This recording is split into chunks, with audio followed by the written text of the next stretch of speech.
히브리서 11장은 믿음장으로 그렇게 잘 알려져 있는 말씀입니다.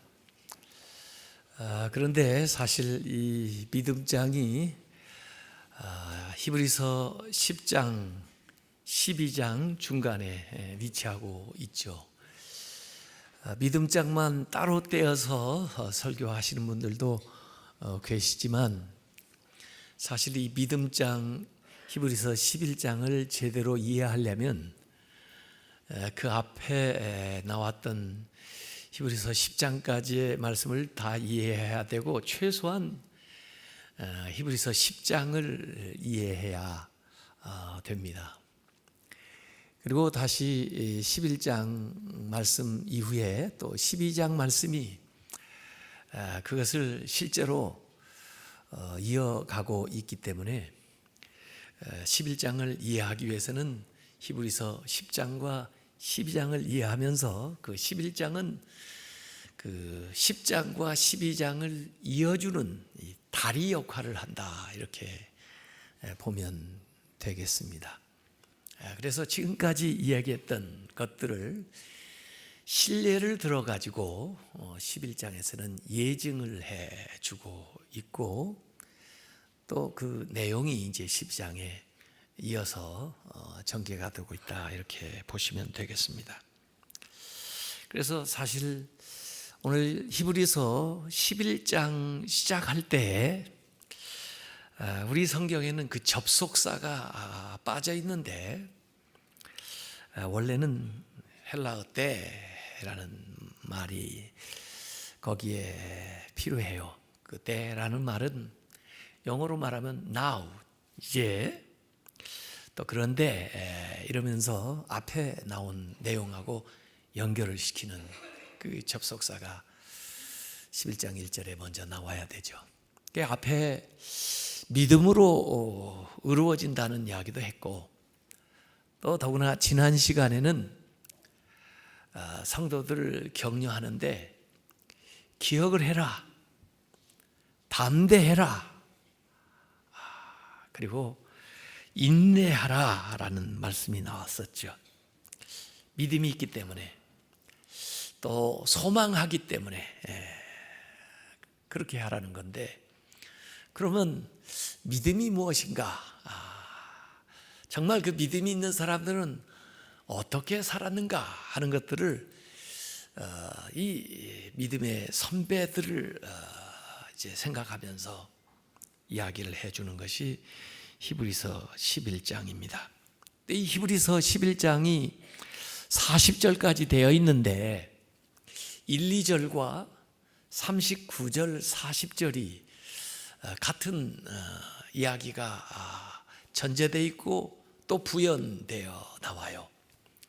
이런 구조를 인클루지오 구조라고 그래요. 시작과 끝이 비슷한 개념을 얘기하고 그 다음에 그 안에 그 예증하는 내용들이 쫙 나와 있죠.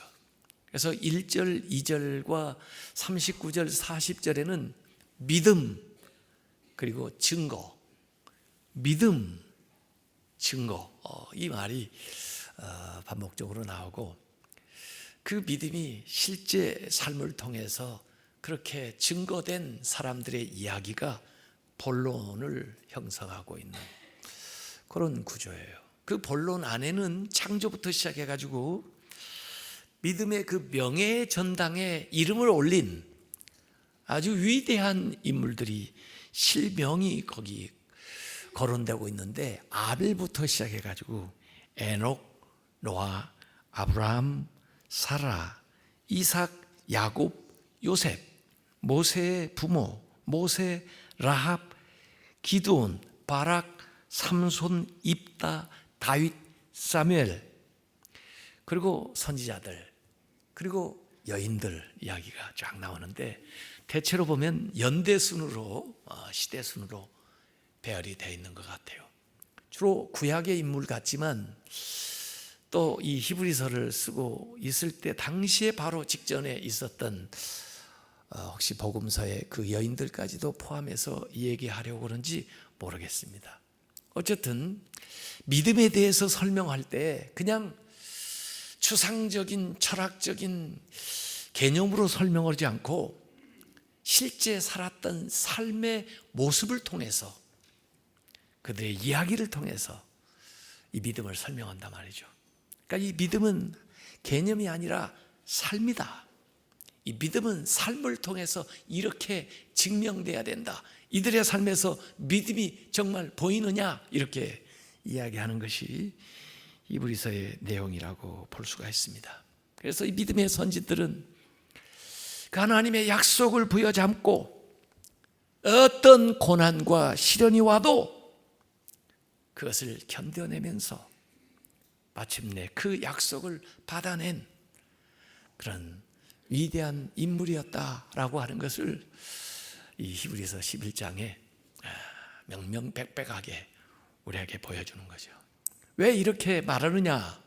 우리로 하여금 그 반열에서라는 거죠. 그 믿음의 명예의 전당에 너희들의 이름도 이렇게 오르기를 바란다는 간절한 마음이 아마 여기에 담겨 있다고 저는 보는 거죠.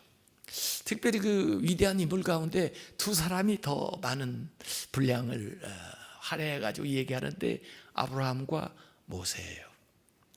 이들의 믿음의 특징을 보면 순례자적인 삶이라고 볼 수가 있습니다. 이 세상이 전부라고 생각하지 않고, 이 세상 삶에만 목적을 두지 않고, 그들은 하늘나라를 내다보면서 이 세상에는 나그네처럼 순례자처럼 그렇게 살아갔던 그들의 삶의 모습은 미래지향적이었고, 그래서 현실에 안주하지 않고 그 믿음 가지고 그 목표를 향하여 지속적으로 나아갔고, 그들에게는 분명한 소망이 있었고, 그 소망이 분명하기 때문에 어떤 고난도 어떤 세상의 박해도 그들을 무너뜨리지 못했고, 그들은 하나님 앞에 충성했다는 거죠. 하나님의 말씀을 순종함으로써 반응하면서 인생을 살아갔던 이러한 위대한 인물들을 이제 설계하는 거죠. 근데 이 소개하기 전에 오늘 1, 2절 믿음의 본질에 대해서 아주 간단하게, 아주 정확하게 설명을 하고 있어요. 그래서 뭐 믿음에 대해서 얘기하라 그러면 뭐 저도 여러 가지로 얘기할 수가 있겠고 그러겠는데, 오늘 히브리서 기자는 우선 한 절로 믿음을 설명을 합니다. 11장 1절에 믿음은 바라는 것들의 실상이요 보이지 않는 것들의 증거다. 야, 너무나 명쾌하게 설명을 해요. 그래서 오늘 저는 설교 제목을 믿음은 그렇게 했지만, 사실 거기에 답을 붙인다면 믿음은 실상이요 증거다, 이렇게 말하면 되는 거죠. 근데 무슨 실상이냐? 바라는 것들에. 무슨 증거냐? 보이지 않는 것들에 이 설명을 해주는 거예요. 그래서 믿음은 실상이요 증거다. 그 믿음을 통해서, 아니 믿음은 우리가 바라는 것을 보여주고 바라는 것의 실체이고, 그 믿음은 보지 못하는 것을 보게 해준다, 이렇게 얘기하고 있는 거죠. 그래서 이 실상이라는 말이 히포스타시스라고 헬라어에 됐는데, 아래에서 받쳐준다는 얘기예요. 기초가 된다, 근거가 된다, 보증이 된다, 확신이 된다. 믿음은 바라는 것이 마침내 실체로 주어지리라고 하는 것을 확신시켜 준다는 거죠. 그래서 믿음은 하나님이 약속하신 그 말씀을 분명하게 이루실 거라고 하는 것을 확신하는 것, 그것이 믿음입니다. 그래서 믿음과 확신은 불가분의 관계에 놓여 있죠. 예수님 계실 때 제자들이 그런 얘기했습니다. 요한복음 6장 69절에 우리는 주가 하나님의 거룩하신 자인 줄 믿고 알았사옵나이다. 믿음과 확신이 거기 안에 들어가 있어요. 믿고 확신한다. 그래서 믿음으로 하나님의 약속을 정확하게 붙들게 해줍니다. 이 믿음은 그 믿음의 대상 하나님과 연합을 시켜주고 우리의 영혼을 하나님과 묶어주는 그런 끈이 되는 것이 믿음이에요. 그래서 먼 것 같지만 가깝게, 그리고 장래에 있을 것 같지만 그것을 현재화시켜가지고 믿음이 그 하나님의 약속을 오늘의 삶에서 현실감이 있도록 만들어주는 것. 그래서 그 믿음을 통해서 하나님이 약속하신 그 약속의 능력을 오늘 우리의 삶에서 체험을 하는 겁니다. 믿음을 가진 자들은 하나님의 그 엄청난 약속들의 그 첫 열매를 이 세상에서도 맛볼 수 있게 해줍니다. 그 믿음으로 영생을 우리가 맛보며 사는 거예요. 더구나 이 믿음은 보지 못하는 것들의 증거다. 증거는 엘렌코스, 이게 법정 용어예요. 법 재판정에 나가서 증거를 제시해야 되는데 보지 못하는 것들의 확증이다. 이 믿음이. 이 믿음을 통해서 보지 못하는 것을 볼 수 있다. 그런 얘기죠. 검증해 주니까, 증명해 주니까. 그래서 믿음을 통해서 하나님이 약속하신 것을 볼 수 있는 영혼의 눈을 열어주는 겁니다. 믿음을 가지면 보이지 않는 하나님이 우리 눈에 보이는 것처럼 살게 됩니다. 히브리서 11장 27절에도 그러한 예 모세에게서 설명을 해줘요. 믿음으로 애굽을 떠나 왕의 노함을 무서워하지 아니하고 곧 보이지 아니하는 자 하나님을 보는 것 같이 하여 참았으며, 아무리 어려움이 와도 아무리 위협하는 바로라도 내가 진짜 하나님이 내 눈에 보인다면 그걸 무서워하겠어요? 그 자가 두렵겠어요? 모세는 이 세상에 살았지만 보이지 않는 자를 보는데 믿음으로. 믿음은 육신의 눈으로는 분별되지 않는 것을 마음의 눈으로 실감할 수 있도록 증거를 해줍니다. 눈에 보이지 않는 것을 보게 하며 눈에 보이지 않는 실체를 믿게 해주는 거죠. 그래서 세상에 있는 것과 세상의 허무한 것에서 눈을 떼어 영적인 실체를 보고 영적인 실체에 사로잡히도록 믿음이 도와주는 겁니다. 그래서 믿음은 장래와 보이지 않는 영적인 세계를 다루는 영혼의 영적인 기능이다. 영적 세계가 내 안에 들어오는 통로가 믿음이에요. 보이지 않는 그 영적인 세계가 내 삶으로 밀어 들어와 영적인 세계와 교류하면서 그 하나님과 사귀면서 내 안에 있었던 영적인 감각이 다 살아나는데 내 마음으로 느낄 수 있고 내 손으로 만질 수 있고 내 눈으로 볼 수 있게 만들어주는 게 믿음입니다.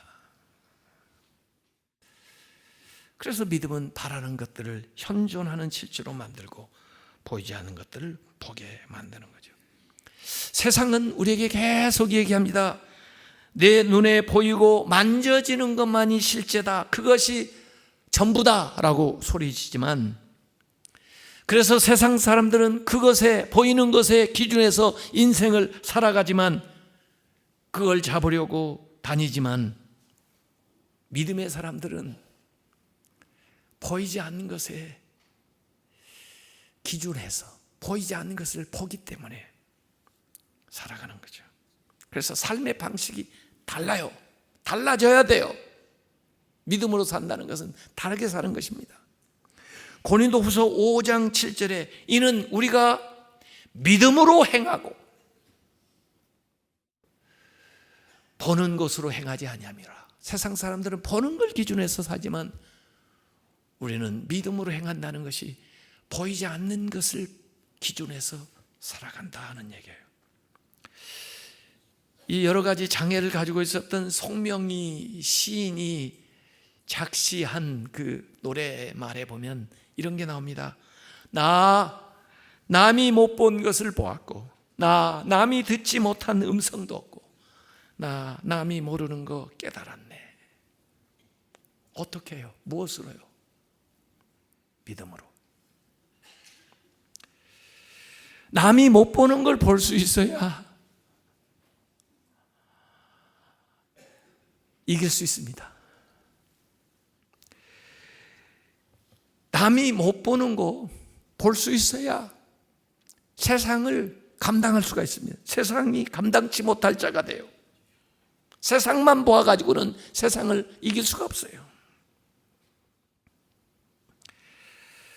마태복음 13장 44절에 보면 밭에 감추인 보화의 비유, 딱 한 절로 된 비유가 있습니다. 그것은 밭에 감추어 있는 보화, 그 땅 속에 있는 것을 본 사람과 겉에 있는 돌, 자갈만 본 사람의 인생의 차이가 어떠한 차이가 있는가 하는 걸 보여주는 거예요. 남이 못 보는 것을 본 사람은 남이 중시하는 모든 보이는 것을 다 팔아서라도 그것을 산다는 겁니다. 그것이 믿음입니다. 그것이 믿음으로 사는 사람의 다른 삶의 방식이에요. 다른 기준을 가지고, 이 세상의 기준이 아니라 하나님의 기준을 가지고 하나님의 나라를 바라보면서 살아간다는 거죠.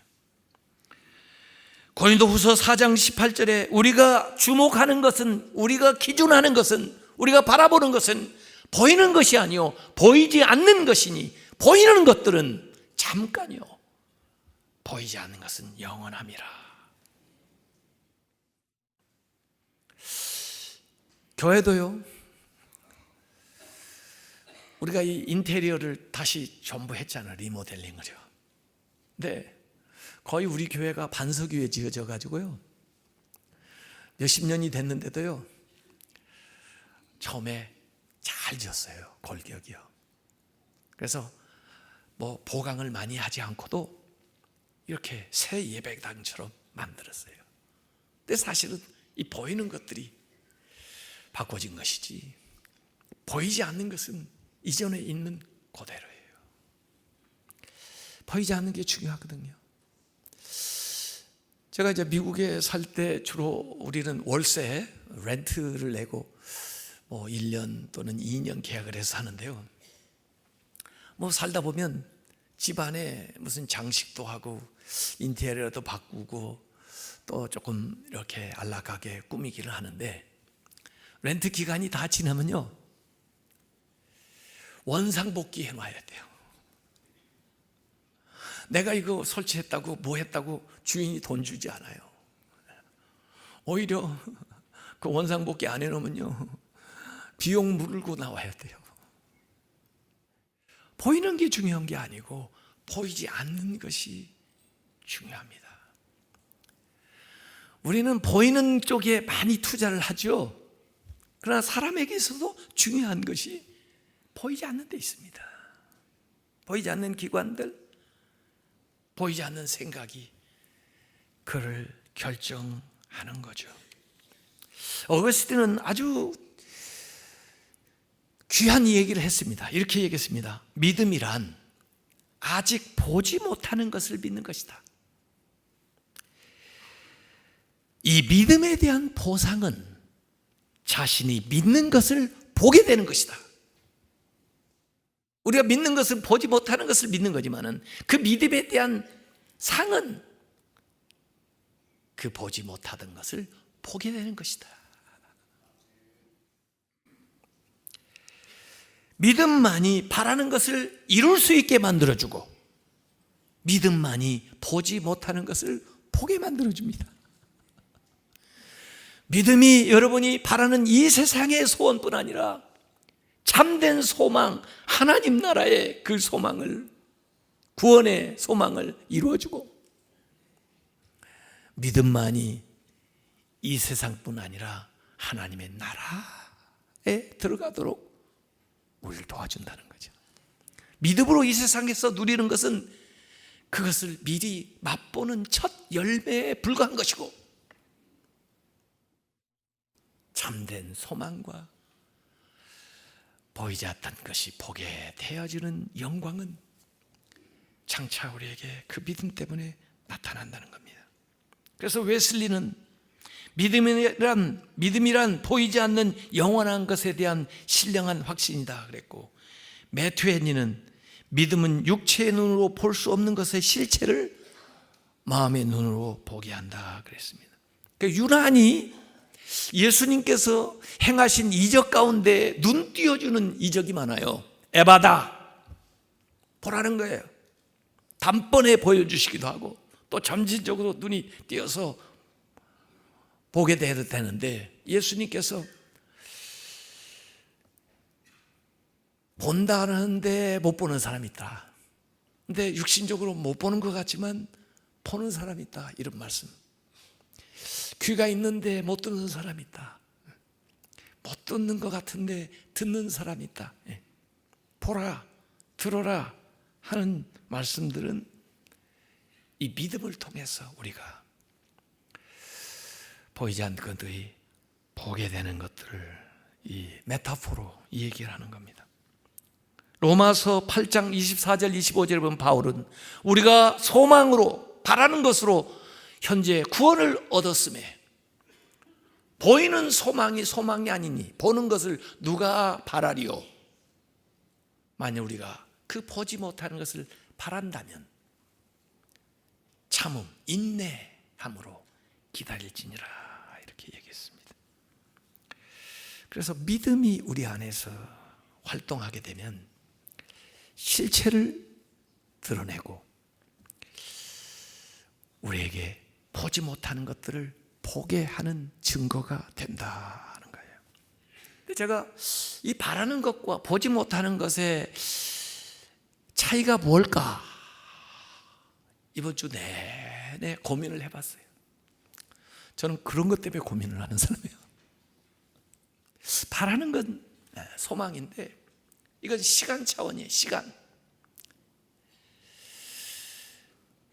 이 바라는 건요, 지금 현재 이루어진 게 아니고 앞으로 이루어질 것을 소망하면서 바라보는 거예요. 그러니까 시간이에요. 시간. 현재에 머무르지 않고 소망하는 사람들은 시간을 초월해요. 바라는 것은 시간의 초월성을 얘기하는 거예요. 보이는 거, 보이지 않는 것은, 보이는 것은 세상이고 보이지 않는 것은 하나님 나라예요. 이것은 공간의 차원을 얘기하는 거예요. 이 공간 안에 있는 것, 눈에 보이는 것 있지만은 눈에 보이지 않는 것들이 있어요. 그것은 공간의 초월이에요. 우리는 하나님께서 이 세상에 시간과 공간을 만들어 놓고 그 안에 인간을 만들어 놨기 때문에 우리는 이 시간과 이 공간 안에 제약을 받고 살아갑니다. 그런데 사실 구원을 받게 되면은 이 시간의 속박에서 벗어나는 거죠. 그게 영원이고 이 세상에서 벗어나는 거죠. 그것이 하나님 나라인데 어떻게 그게 가능하냐? 그게 가능할 수 있는 방법을 하나님께서 예수님을 통해서 보여주셨는데, 그 예수님이 인간의 몸을 입고 이 세상에, 이 시간 속에, 이 공간 속에 들어오셨어요. 그게 성육신입니다. 그것은 하나님께서 우리에게 들어오는 것뿐만 아니라 우리가 하나님께 갈 수 있는 길을 보여주신 거예요. 예수님 안에서. 그런데 그걸 가능하게 하는 게 뭐냐? 믿음이에요. 믿음이 바라는 것, 시간의 초월이 우리한테 영원히 들어오는 거예요. 믿음을 통해서. 믿음이 보지 못하던 거, 하나님 나라, 공간을 초월한 것들이 우리에게 들어오는 거예요. 그래서 이 믿음을 통해서 우리는 영원한 생명을 얻고 하나님의 나라에 들어가는 거죠. 그것이 구원입니다. 그래서 믿음이 구원으로 가래요.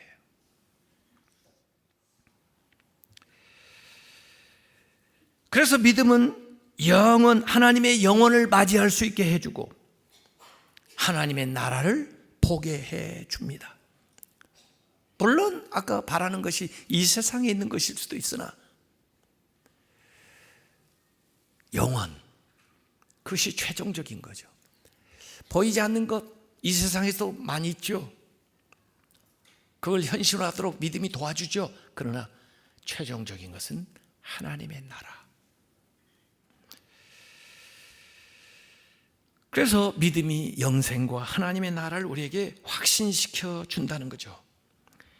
믿음이 없다면 그러한 소망도 없고 우리에게는 보이는 세계밖에 존재하지 않는다는 거예요. 그래서 이 믿음은 오늘의 현실과 물질 세계보다 더 분명한 미래와 실체가 있다는 사실을 우리에게 오늘 확신시켜 주고 있는 것입니다. 그 실체의 원체는 하나님이신데 그것을 아는 방법은 믿음밖에 없다, 이런 거예요. 그래서 우리는 이 믿음을 얻기 위해서 또 믿음 생활을 한다는 것은 이 바라는 것, 이 보이지 않는 것을 위하여 이 세상 보이는 것을 내려놓고 인내하면서 살아가는 것, 그것이 그 당시의 믿음 생활이고 오늘도 우리가 그렇게 살아야 되는 것이 신앙생활이죠. 그런데 실제는 어떻습니까? 여러분은 진짜 바라는 것, 보이지 않는 것을 위해서 오늘 여러분에게 보이는 것들을 내려놓으면서 살고 있습니까? 그러지 못한다면 그건 믿음 생활이 아니죠. 그것은 사회생활이죠. 이건 저는 이번에 이렇게 생각을 해서 이렇게 살지 않으면은 믿음 생활을 한다면서도 이렇게 나가지 않으면은 이건 역주행하는 거다. 나가지 않고 앞에서도 뒤로 물러선다고 그랬죠. 뒤로 물러나는데 역주행하는 신자들도 있고 역주행하는 교회도 있다. 어떤 분이 그런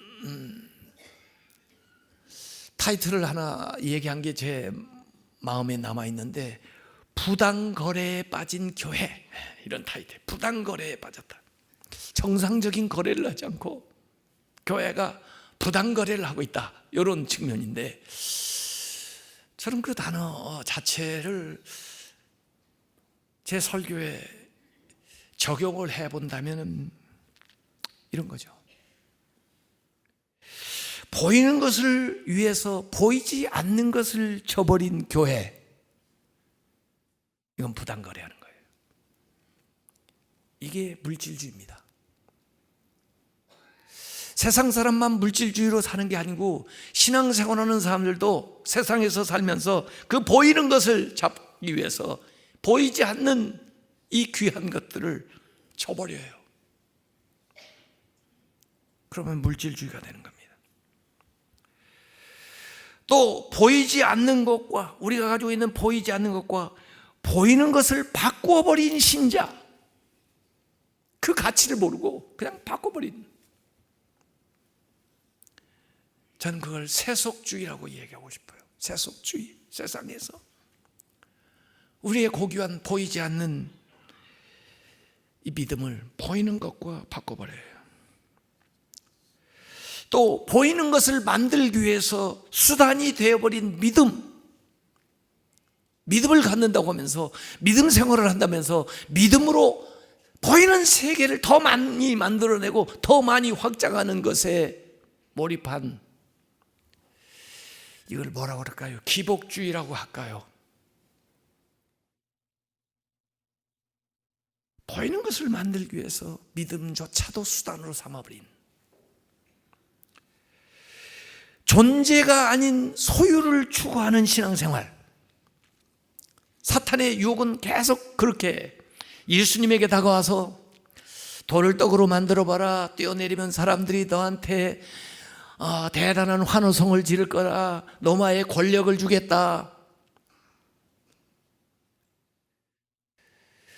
존재가 되기 전에 존재가 되는 것보다 소유하는 것을 원하는 것,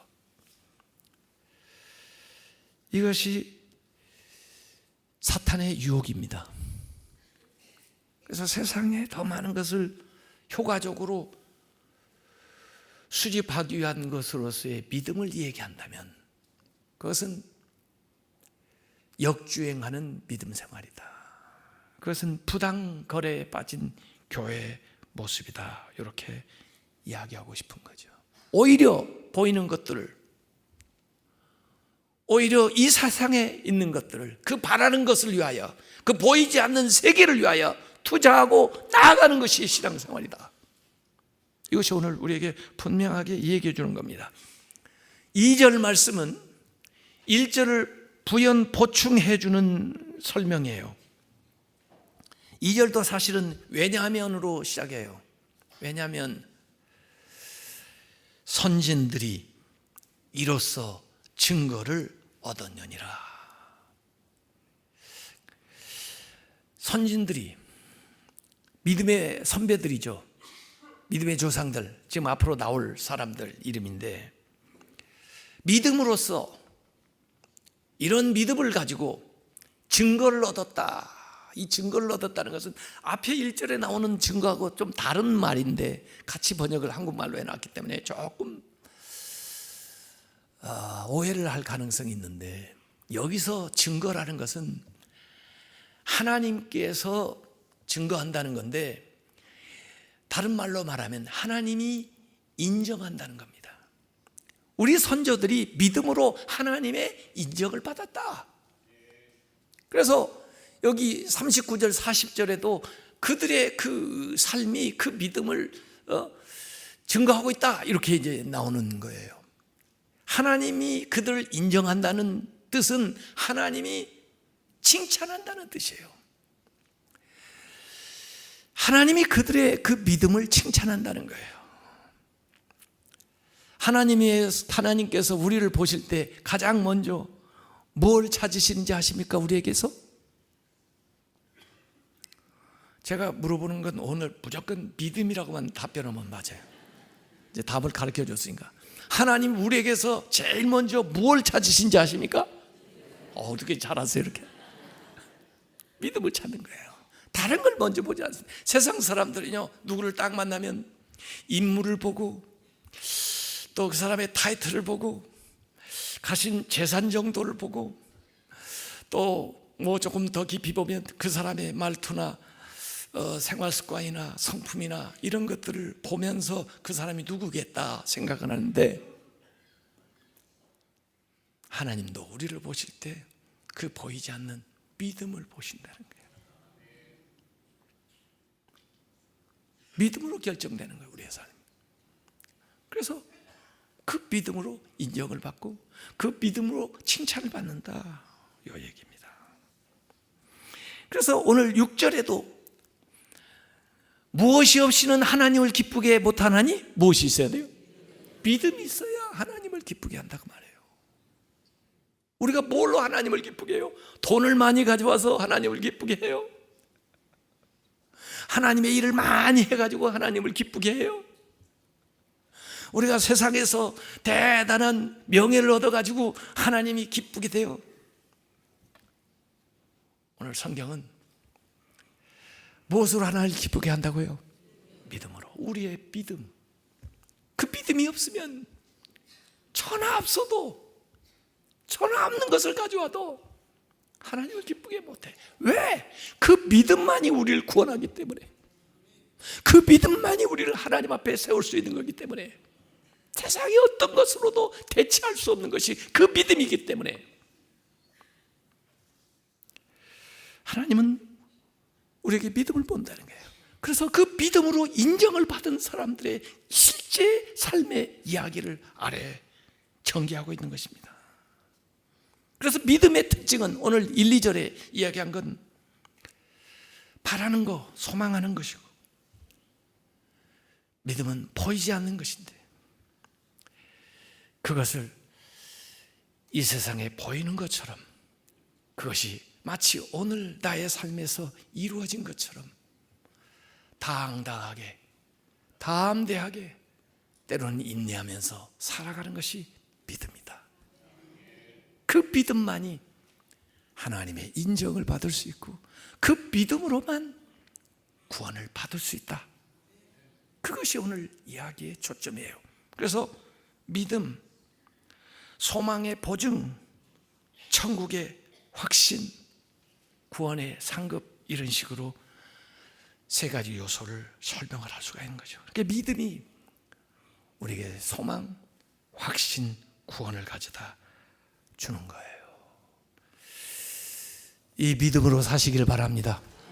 주님 앞에 이 믿음을 보여드려서 그 믿음으로 우리가 하나님을 알고 믿는 것처럼 우리의 믿음을 통해서 하나님의 인정과 칭찬을 받는 성도들이 다 되시기를 주님의 이름으로 축원합니다.